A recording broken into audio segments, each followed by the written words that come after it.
राजीव जी, आप भी बहुत मुखर होकर बोलते रहे हैं। आपको नहीं लगता कि सभी पार्टियों को मिलके ऐसा अभियान चलाना चाहिए कि कम से कम इतनी छोटी और ओछी बातें तो कम से कम जनप्रतिनिधि तो ना ही करे, कोई और भले कर ले तो देखा जाए। देखिए, बहुत स्पष्ट मैं दो तीन चीजें यहाँ कहना चाहूंगा। जो आपका विषय आप बात के बाद जिससे आपने एंकरिंग की आज उस विषय पे कायदे में ये एंकरिंग मीडिया के सभी वर्ग करने लगे हैं तो निश्चित रूप से देश में सौहार्द बढ़ेगा। लगेगी आग तो आएंगे कहीं जद में, यहाँ पे सिर्फ हमारा ही मकान थोड़ा ही है। जब सांप्रदायिकता की आग लगेगी, जिस वक्त आग लगती है वो ये नहीं देखते कि हिंदू का घर फूकेगी या मुसलमान का घर फूकेगी, वो तो निश्चित रूप से आग का जो कार्य वो करती है। तो सांप्रदायिकता का जो वायरस है वो कोरोना के वायरस से भी खतरनाक है। उसके दो तीन उदाहरण मैं आपको देना चाहता हूँ। अगर ये सांप्रदायिकता का वायरस देश में ना होता इस वक्त और हिंदू मुस्लिम डिबेट नहीं हो रही होती और जिस नेबर हमारे और बेहतर होते तो शायद चाइना से जो इन्वेस्टमेंट छोटे छोटे देशों में जा रहा है, फिलीपींस जैसे देश में जा रहा है, हमारे देश में इन्वेस्टमेंट आता था। क्योंकि आपने इकोनॉमिक्स बैठा रखे हैं इसलिए मैंने ये इकोनॉमी का पार्ट जरूर उठाया। वो इन्वेस्टमेंट हमारे देश में आता, हमारे देश में नौकरियां क्रिएट होती, हमारे देश की इकोनॉमी बेहतर होती, हमारे देश की जीडीपी बेहतर होती, शायद वो इन्वेस्टमेंट हमारे यहाँ आ सकता था यदि हिंदू मुस्लिम डिबेट नहीं होती। लेकिन आपने कहा जो हिंदू मुस्लिम का विषय है, और उस पर शहनवाज साहब ने मुझसे कहा कि मैं बहुत सम्मान करता हूं शहनवाज भाई का, और एक अच्छे प्रवक्ता भी है, अच्छे नेता भी, अच्छे इंसान भी हैं। लेकिन एक बात कहना चाहूंगा, मत कहो आकाश में कोहरा घना है, यह किसी की व्यक्तिगत आलोचना है। सूर्य हमने बेई नहीं देखा सुबह से, क्या करोगे सूर्य का क्या देखना है। इस सड़क पर कीचड़ इस तरह बिछी है, हर किसी का पांव घुटनों तक सना है। राजनीतिक जमात से लेकर के बिल्कुल, आपने दुष्यंत कुमार जी को बहुत अच्छे मौके पर अच्छी जगह आपने कहा है।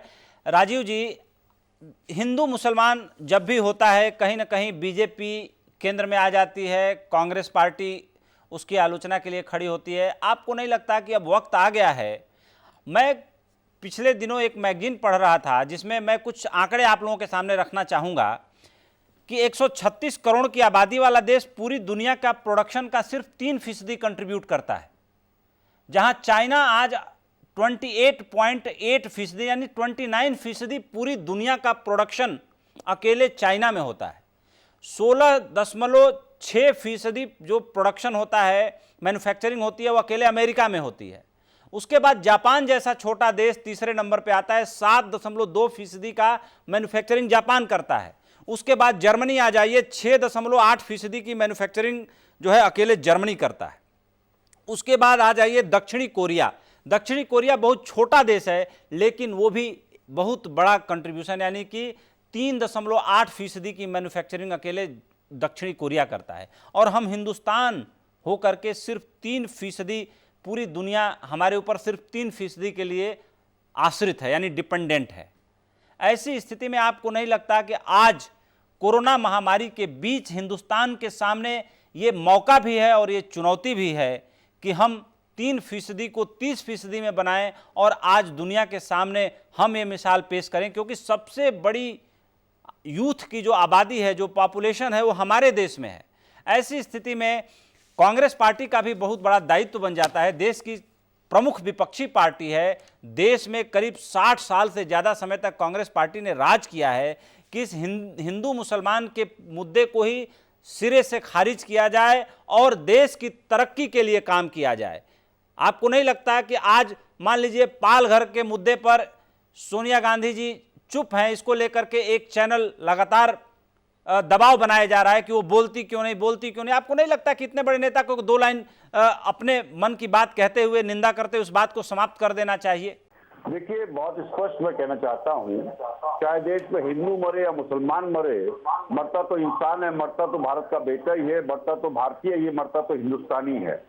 लेकिन जो आपने इकोनॉमी का जो पक्ष आपने रखा था चैनल के उस मैनेजिंग एडिटर पे किसी और दिन बात कर लेंगे, क्योंकि मैं बात बेबाकी से कहने के लिए आदी हूँ, तो अभी मुझसे मेरा मुंह मत खुलवाइए उसके बारे में।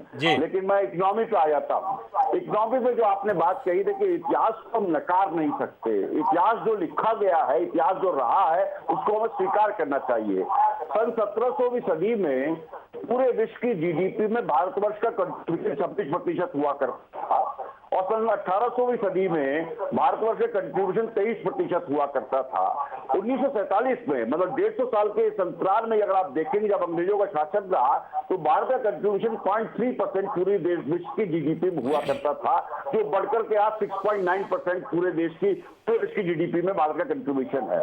देश में 72 साल में लोगों ने तरक्की की है। दो हिंदू मुस्लिम जो मसाइल हैं उनको एक तरफ रखते भी लोग, एक तरफ ये विशेष रूप से मैं जिक्र करना चाहूंगा शहनवाज साहब के अब्बास जुल्म का, अपने पिताजी का, आपके पिताजी का, जिन्होंने 1947 का दर्श भी झेला है पार्टीशन का, लेकिन उसके बाद भी देश में मेहनत की और देश को आज 10 औद्योगिक देशों में शामिल किया। पहले 10 औद्योगिक देशों में भारतवर्ष शामिल है, पहले 5 देशों में इकोनॉमी हमारी शामिल है और पहले 4 देशों की जो आर्मी है, ताकतवर आर्मी, उसमें हमारे देश शामिल है। तो हमने बहुत काम किया है, लेकिन मैंने जो स्पष्ट कहा ये 21वीं सदी में भी यदि हम हिंदू मुस्लिम मसाइलों पर झगड़ते रहे तो बहुत स्पष्ट मुझे कहना पड़ेगा कि तू हिंदू बनेगा, मुसलमान बनेगा, इंसान की औलाद इंसान बनेगा। इंसान कब बनोगे? इंसान कब बनोगे, ये बहुत महत्वपूर्ण प्रश्न है। इंसान बनके अच्छे भारतीय बनोगे, कब बनोगे अच्छे भारतीय? जब आप ये मानोगे कि संविधान सबसे मुकद्दस किताब है, संविधान को मानने वाले अच्छे भारतीय हैं। रामायण मुझे एक अच्छा हिंदू बना सकती है, कुरान शरीफ शहनवाज भाई को अच्छा मुस्लिम बना सकती है, गुरु ग्रंथ साहिब एक सिख को अच्छा सिख बना सकती है, जीसस की जो महिमा है या आपकी बाइबल है वो अच्छा ईसाई बना सकती है, लेकिन आज मैं अच्छा भारतीय हमारा देश का संविधान बना सकता है।